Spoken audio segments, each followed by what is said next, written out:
Thank you so much for joining us this morning and availing yourself for this interview. The Federation has just come out of a 3-day ordinary CEC. How would you rate the entirety of the deliberations and also the Federation's outlook as far as the advancement of worker issues and socio-economic issues is concerned? Well, my own assessment is that I think the CEC was very open, tough on issues that are affecting workers, particularly, as you said, in relation to issues of the socio-economic, organizational, because you can't separate the socio-economic from organizational issues. They all related and interlinked. And I think that the Federation the CEC was still very strong in terms of dealing with those issues. You will recall, if you were there, dealing with the issue of the just transition, which is linked to the current challenges that we're facing, the crisis, energy crisis, looking around the issues of the job losses that we're facing. You recall where we debated the issue around the post office retrenchment of workers, where we dealt with the issues of the attack to the collective bargaining. What are some of the gaps and challenges that have been identified by the CEC in the mission of strengthening worker unity, and how does the Federation plan on addressing those challenges? Well, I think there is a gap. The gap that, even though it has not been identified by the CEC, but there's a gap that we are leaving out ordinary workers on the ground. Sometimes we focus only to our members. We leave the workers who are not members of Cosatu. And I think as part of the unity of the workers, we've got to find a way how do we close the gap of working together with these unions.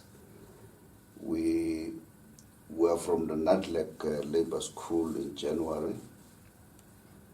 One of the issues that I was asked to present there at NATLEC on behalf of Cosatu was about the campaigns that we have to lead together as the three federations, meaning that the entire workers of South Africa, regardless whether they belong to Cosatu or not, should be part of those campaigns. Issues around the decent work. Because decent work, people think that, or some of us, or some of the workers, we think that decent work is about wages. And decent work is not about wages only. It's about health and safety, it's about improvement of the entire condition of service, where people understand, the workers understand about the issues of maternity, it's about issues of compensation, injury on duty, all those issues. So we think that there is a gap in answering your direct question. There is a gap that we've got to find a way how do we close it. And the way we can close it is to get all the workers to be involved as we deal with the issue of the recruitment.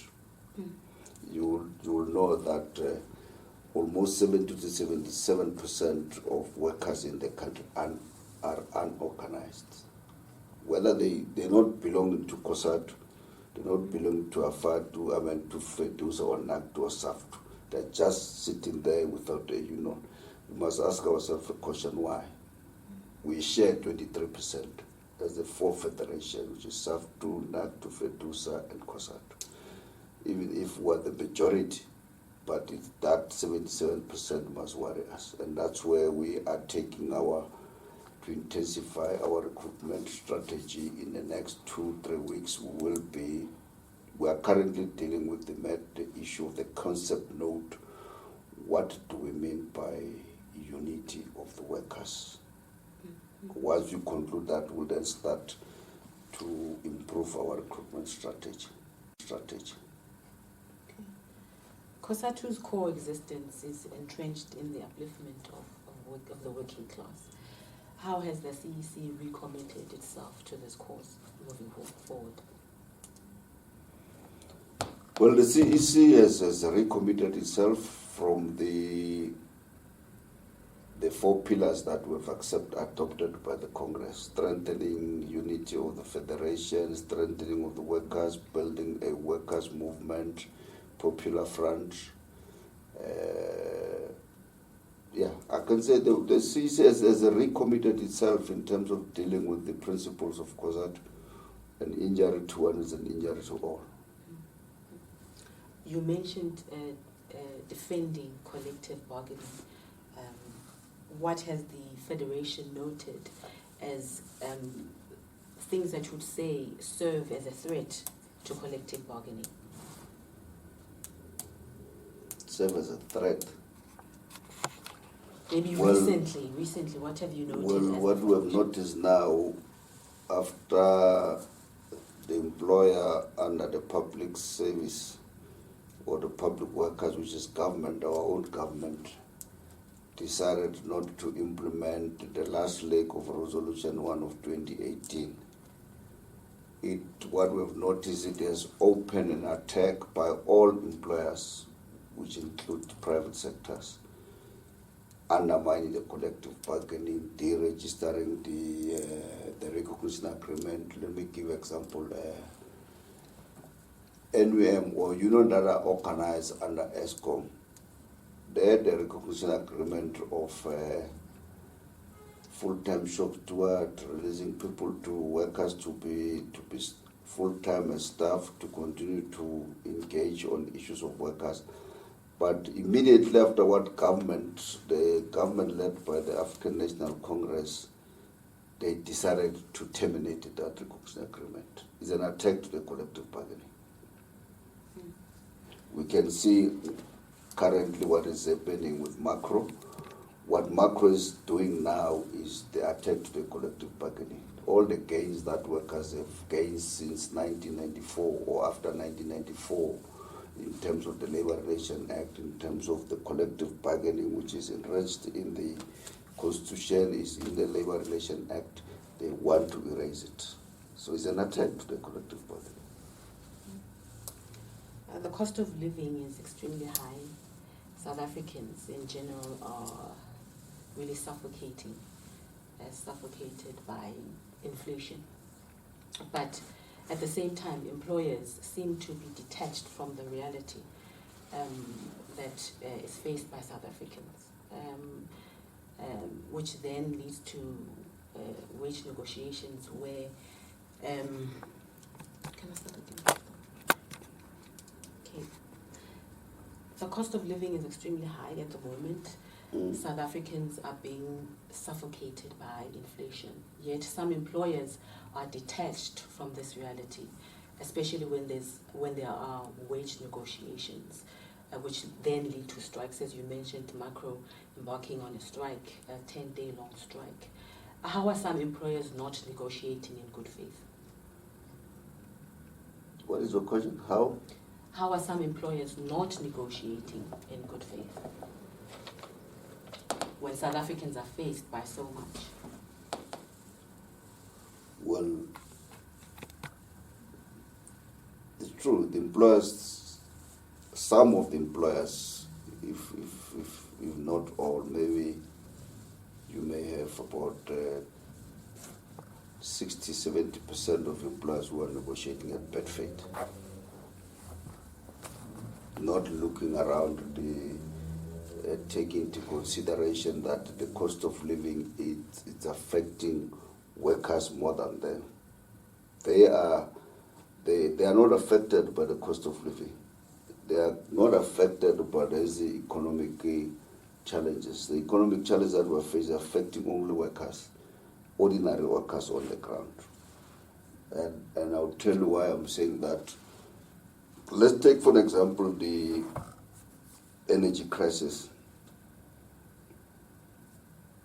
How many workers have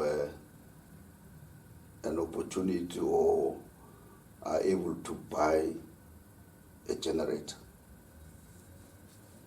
But these employers, when there's a electricity cut, they've got generator in their houses. Those workers have nothing. They lose pay. They can't be able to cook. Their children can't go to school. All these things are affecting. Like now, the petrol price is going up tomorrow. who's affected worse than is workers.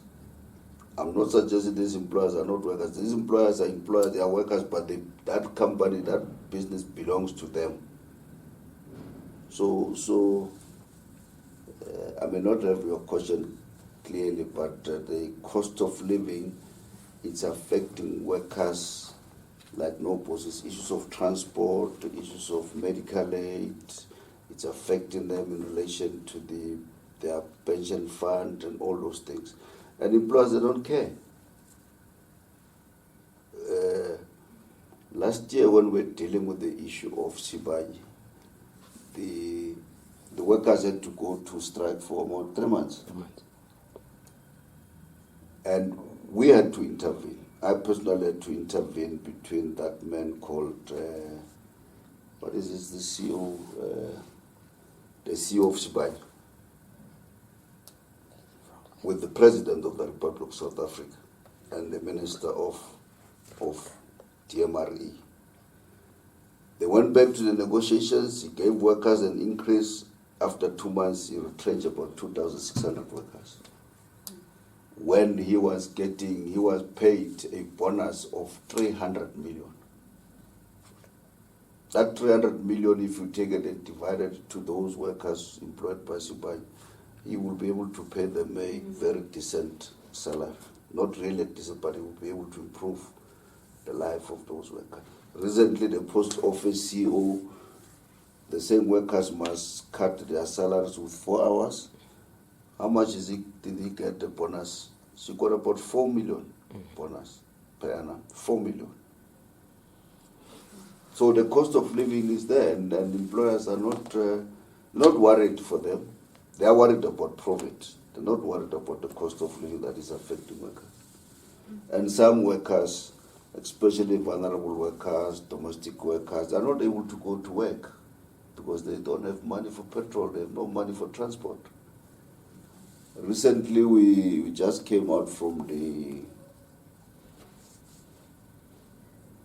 Thanks for Cosatu to fight for that, the National Minimum Wage Commission. We're able to push for CPI of last year in October, which is 7.6% plus. In fact, from one side, we wanted CPI plus 3% for the national minimum wage, which is for the domestic vulnerable workers. We're able to get 9.6. You know what was the employers saying? The employers were saying CPI plus minus. It means they were saying, we give you 6%, 7.6% CPI, but we minus something from that. In fact, workers were going to get 0. But we're happy that 2 days ago it was approved by the minister, which means the vulnerable workers, including those that were employing, those who are employing to take care of your children, you must pay them 25 Rand 42 cents per hour. All right, GS. So we see that jobs are under threat at the moment. The likes of Telkom, as you mentioned, as well as the post office announcing that they will be retrenching workers. How is the Federation assisting affiliates that are organizing in those respective sectors? Yeah. If you listen to the CEC debate, some comrade wanted us to establish a task team to intervene where there's a vacuum for those unions. But then the other affiliates were saying we have a CEC task team that is dealing with the challenges that unions are facing. So that task team is given that responsibility to intervene. But there's a subcommittee called Organizational Subcommission of the CEC, which also has a responsibility to deal with those matters, to intervene. Already, we have sent a letter to the President, we have had an engagement with the Minister of Communication. Our call is that no worker must be retrenched. So we're intervening around that matter. It depends how far it would go, but we're intervening on that matter.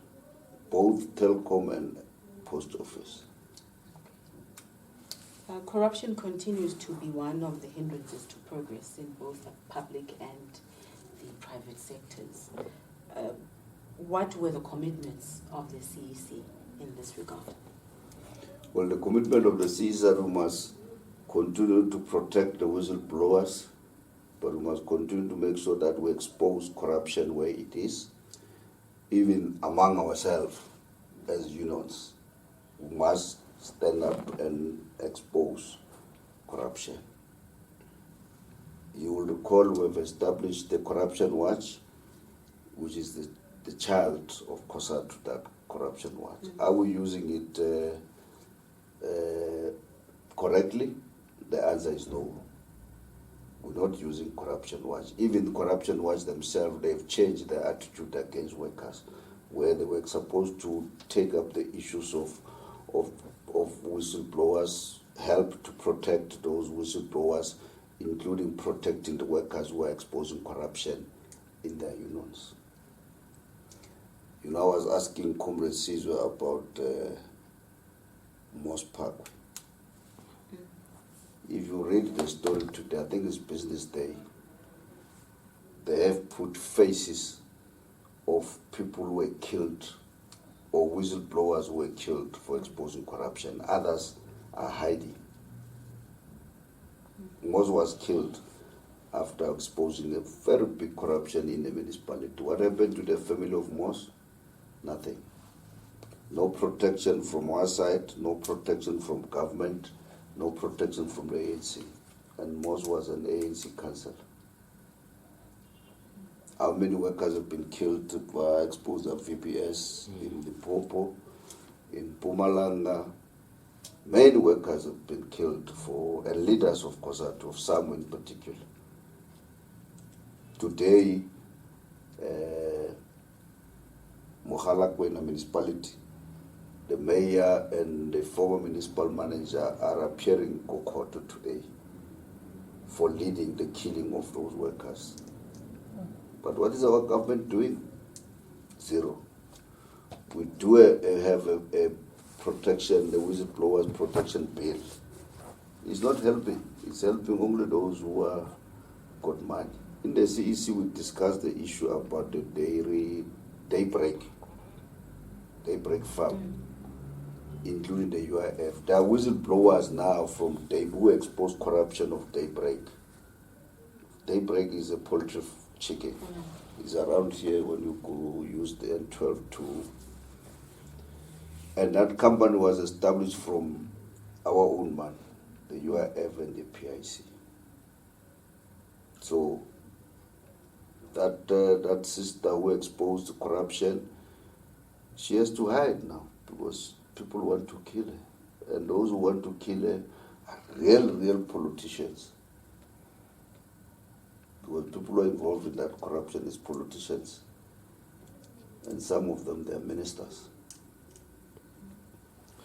So the protection of the whistleblowers is there, but is not being implemented fully. You can be protected if you have money. If you don't have money, you're in trouble. I actually wanted to ask you about the protection of whistleblowers, but you answered the question already. So, lastly, what are some of the campaigns that the CEC adopted for the year 2023? You can just touch on a few. Please. Well, the CEC just reaffirmed the campaigns adopted by the Congress. I've spoken about the unity of the workers, the recruitment, defending jobs, defending the collective bargaining, fight against the gender-based violence. It's one of the campaigns. We just spoke about corruption. As we move towards the 50th anniversary on the Durban strike, will lead us to that discussion about the unity of the workers and why do we have collective bargainings today? Why do we have to have unions that are registered today? It's because of the Durban strike. Those workers in 1973 unions were not recognized by the apartheid government. As we move towards launching the campaign for May Day, we will be unleashing a listening campaign to listen to issues, complaints of workers, in particular those vulnerable workers and the municipal workers who are they're working for 3 to 4 months without being paid. Why? Because money has gone to the pocket of certain individual people. So there are many campaigns that I can talk about. We want to focus on those ones for the next, firstly 6 months. After 6 months we assess, then we go to another 6 months. No, thank you so much. We really appreciate your time.